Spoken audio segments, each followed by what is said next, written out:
In this video, I'm going to show you how to clear cache on your Mac.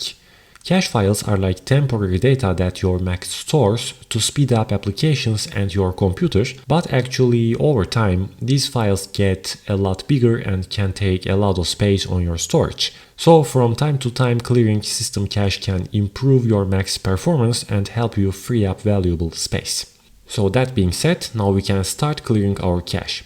Firstly, go to Finder, then press Command-Shift-G, and you should see this little screen here. If you can't see it, you can also select it from this Go tab, and from this tab you can select Go to Folder.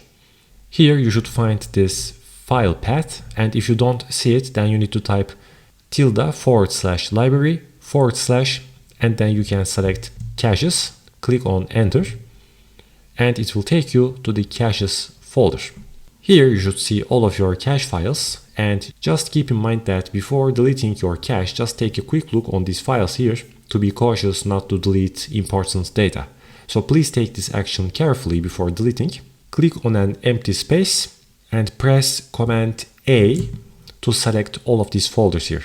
You have the option to move all of these files to your bin, but before that, let's click on Get Info to see how much space they take.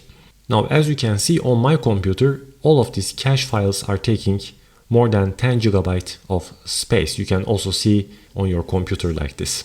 And after you are sure deleting them, click on Move to Bin, and all of these files will be sent to your bin. Also, don't forget to empty your bin to clean your system cache permanently. If you find this video helpful, please don't forget to hit the like button. Thank you for watching, and until next time.